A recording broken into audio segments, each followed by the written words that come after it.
Hey, do you ever talk to someone and it makes you just like really proud to be an American? This was one of those conversations for me. Sean Van Diver runs Afghan Evac, where he and his team work to keep the promises that we as a country made to our allies over 20 plus years.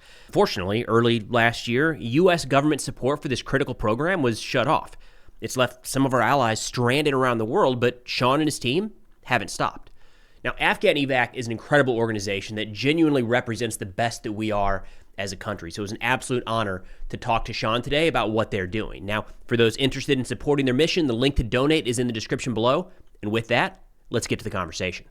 All right, Sean, sir, thank you so much for taking the time. There's a lot happening right now in the Afghan Evac world. Appreciate you coming on to talk through this today. Thank you so much for having me on today. This topic is a topic that is really about the idea of America, the promise of America, and our core values that we all say that we espouse while we serve. This has been a tricky one because it's out of sight, out of mind in a way. I think, and I mean, you were there in the heat of the moment during the kind of helping during the actual evacuation. And it did seem to get a lot of attention then, and it's just steadily faded from my perspective. It seems like it's just slowly, we have short attention spans. But this is back in the news right now because there's been some developments about possibly sending some of our Afghan partners back abroad. Can you kind of get us up to speed with what's happening there?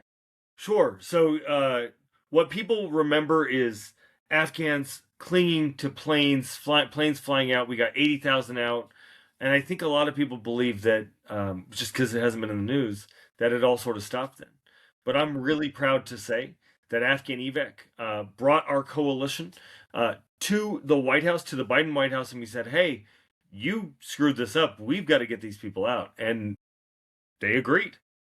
So we built this partnership with them and the State Department, and we built what's called Enduring Welcome. Now, during the withdrawal, it was this chaotic situation where some people that didn't serve with us ended up coming here.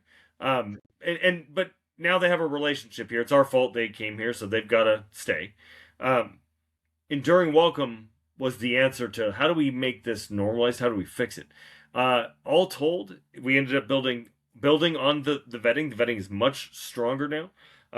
Enduring Welcome ended up being the safest, most secure legal immigration pathway in our country's history. And we had SIVs, so the folks that were interpreters and translators, and then also refugees. And people, when they hear refugee, they sort of, I think, don't put two and two together and realize these are wartime allies too. These are people, the Afghans in the refugee population are people who fought for democracy or stood up for the idea of democracy, and because of their relationship to us are now in danger. These are folks like lawyers and prosecutors who put the Taliban away, helicopter pilots and intelligence gatherers who helped us out. These are family of active duty U.S. military. Those are the folks that were in the refugee pipeline. Enduring Welcome was getting them out at about a 60-40 clip. 60% SIVs, 40% everybody else, family reunification, refugees, etc. That was going on from October of 2022 till January 20th, 2025. There were 5,000 Afghans a month leaving Kabul after being totally vetted, medically screened, etc. They would go to a third country. They would go to Qatar, the Philippines, Germany, or Albania.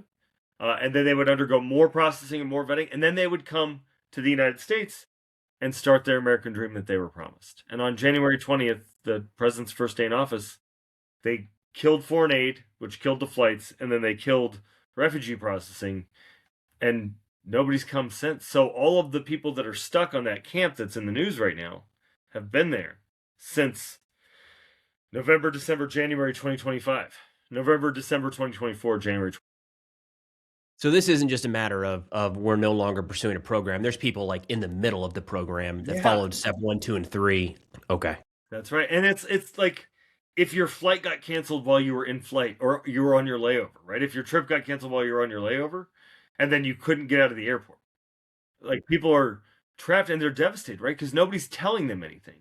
And it's a function of the administration didn't want to talk to the last administration about what was happening. So they don't really know what the whole thing looks like. And then they don't want to talk to anybody who was involved in it. So, and Stephen Miller's just saying like, hey, these are Afghans. These are bad. We got to get rid of these folks. And it's really frustrating because we know that this is a nonpartisan issue, right? This is not like I've worked I like to use Jack McCain as the example. Like, he and I couldn't possibly be more different. He was an officer. I was enlisted. He was a helicopter pilot.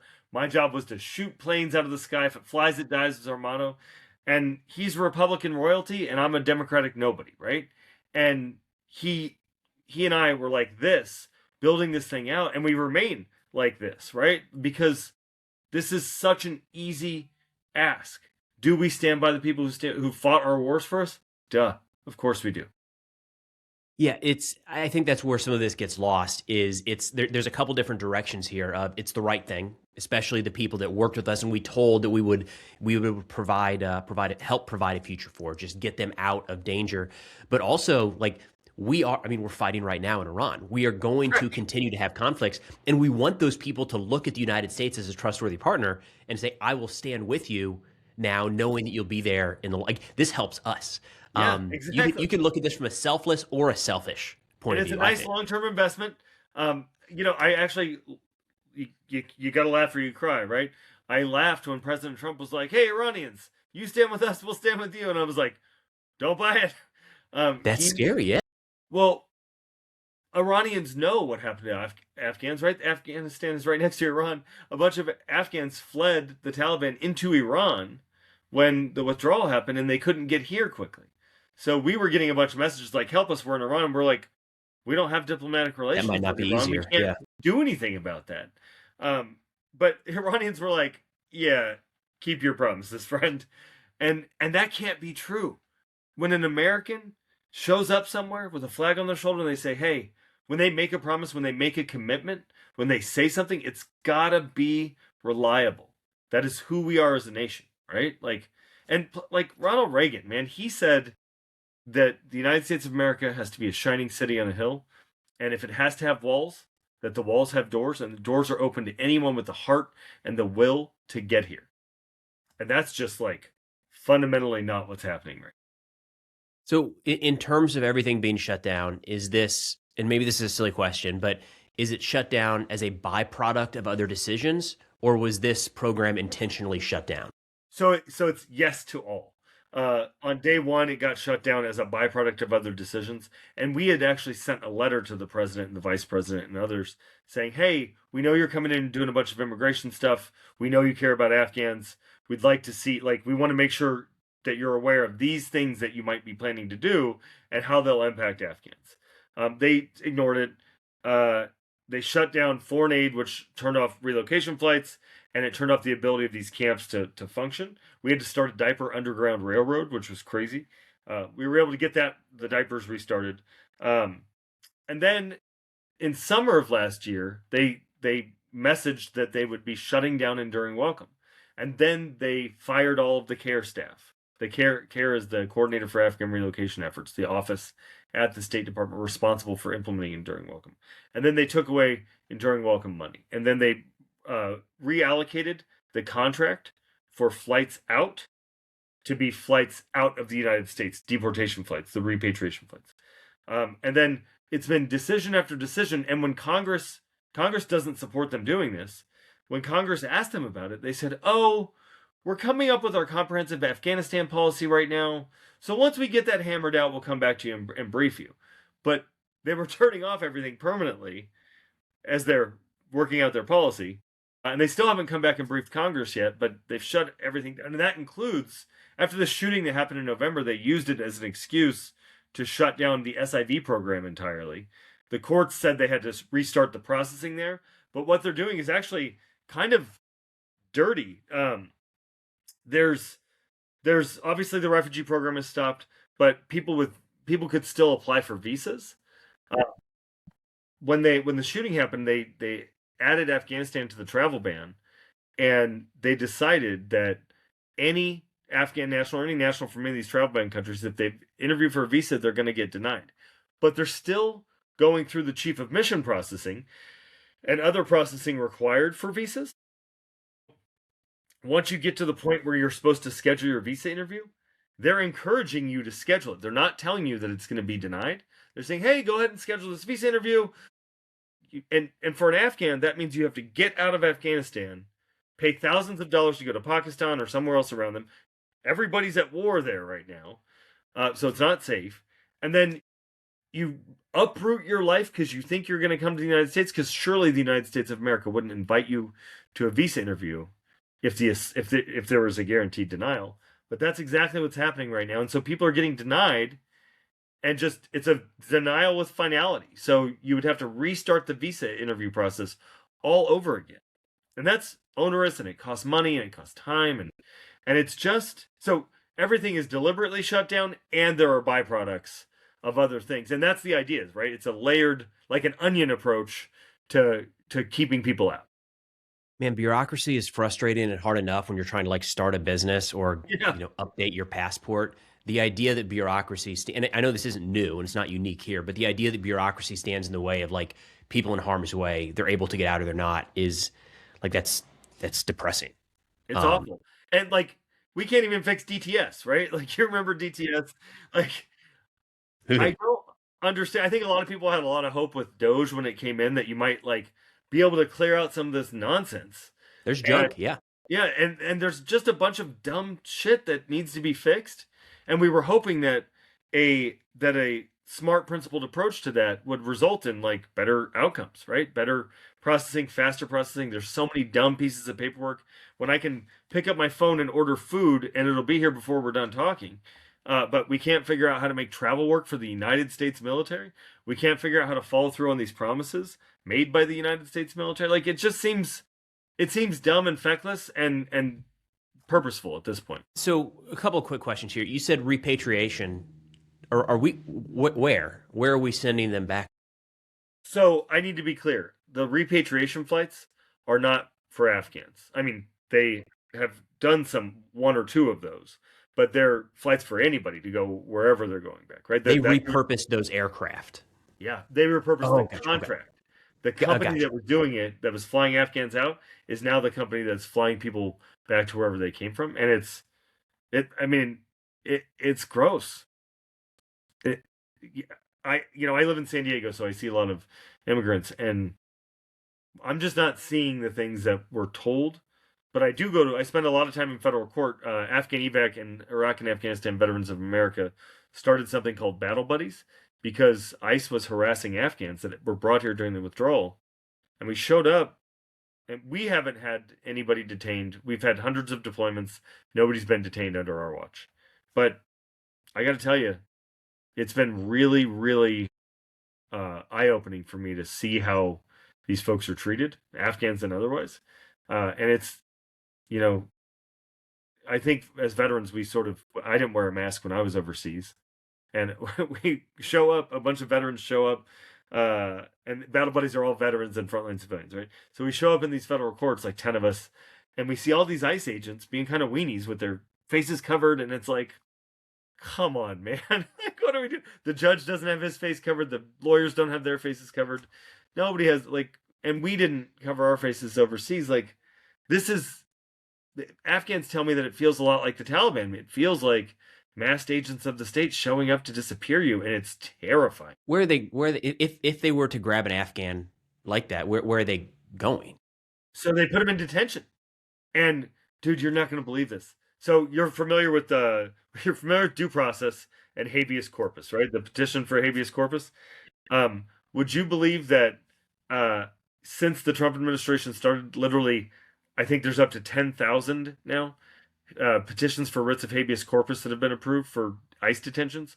That means that 10,000 times, or thousands of times, I don't know the exact number, thousands and thousands of times, a federal judge has said that the federal government has violated the due process of somebody's constitutional rights, and thrown them in jail. But they keep getting out on these habeas corpus petitions, and that seems to be the only way they're getting out. But Afghans are in detention facilities all over the country, and we have to go and visit them. There's a kid that's in right now, maybe getting out right now, but a 19-year-old kid got snatched up outside his house. He didn't do anything wrong. They weren't even looking for him. They were looking for a 40-year-old man, and his dad, ICE either couldn't differentiate between a 19-year-old and a 40-year-old, or they took that kid for ransom. And it's just wild behavior to he's in high school. He's about to graduate. And it took, I had to go visit with his family. his dad who had been snatched up the year before and gotten out on a habeas petition. Like, it's just horrific what's happening to these folks. And then they go into these places that have shitty conditions. You've heard about Alligator Alcatraz. Like, it's really shocking. And if you did detainee ops while you were in the military, you know that, like, we don't even do that when we're overseas. Do you have advocates in the Pentagon? Because I'm thinking of it's kind of a new era, right? There's a lot of GWAT guys now in senior positions over there, and it seems like that's a benefit of Afghan Evac is you've got a lot of people where this is really important to them, with personal ties willing to advocate, and that might not be the case for immigrants trying to come from anywhere else. Yep. Do you have someone in the Pentagon? Maybe don't call them out by name. I'm not trying to put anyone on blast, but like, it seems like you should have people there. The crazy thing is we have advocates everywhere, right? But political appointees are afraid to get fired. They're afraid that the Stephen Miller sector. Everybody points the blame at Stephen Miller. There are Republicans in Congress, people that are very close to the administration who care deeply about this, and it's always Stephen Miller, Stephen Miller, Stephen Miller. And nobody can seem to run through the president. Even Secretary Mark Wayne Mullen approached the president about this. Matt Gaetz approached the president about this. Like, people that are in the president's orbit have approached him about this, but Stephen Miller won't let it get through. So yeah, we have advocates everywhere. And what it's going to take is Congress doing something. And then, Lindsey Graham is a big advocate for these folks. He shook my hand. He sponsored the Afghan Adjustment Act. He's been really good on this issue.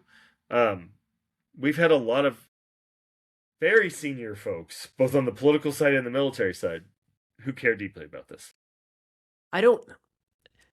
A part of me wants to say that it's still not partisan then. It's like there's an individual, okay, yeah, there's like individuals that are opposed to it and stopping it, but yeah. Well, but what we need to see is, the same courage that, so I'm a Democrat and I went in and I fought President Biden. I fought these folks. I mean, actually, President Biden, every time he saw me, he'd be like, "Hey, man, are you here to shake me down for Afghans again?" Yeah, I sure am. And I mean, like, with his team, we had like really robust, we'll call it robust discussions. We need people willing to do that in this administration. There was a guy named Tim Kennedy who wrote a book about how much he cares about Afghans and was at the White House all the time, doing stuff with all the cabinet secretaries. He didn't say anything about Afghans. And you have an obligation. We have, going back to honor, courage, and commitment, right? Like, this thing matters. This is about the promise of America. This is about our integrity. This is about not turning a bunch of veterans into liars. You got to have the courage to stand up and speak out. And we can do that, right? And some things are worth losing your job over. Some things are worth, the long-term investment of standing on the right side of history on this issue, I think is worth drawing a line in the sand and saying, hey, we've got to do this thing. It's easy to get bogged down in the negative here, and the negative is crazy, by the way. It's sad to hear it. But we still need to get that out there, of course, 100%. But what can be done, what is being done, and maybe with that, what can people do that care about this issue? Sure. So there are good things happening, right? We're hearing that there's wins happening in the courts. The courts are reaffirming the law that says we have to process SIVs. They're providing a lot of protection. We're working with lawmakers in Congress right now around a bill for TPS for Afghans who are here in the United States and protection for Afghans at CAS. We're trying to figure out ways that we can protect people in Pakistan and Afghanistan and other places as well. What your folks can do is, number one, they can support our work. We're pushing, we're fighting. If you can't raise your voice, send us some cash so we can raise our voices.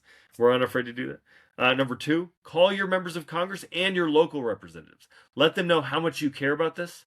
Make a video, right? Say, it doesn't have to be partisan or negative or anything like that at all. Tell your story. Talk about the impact that people that you served with made on you. Talk about why this is so important to you and your community and your family. And then finally, write an op-ed, right? Write something.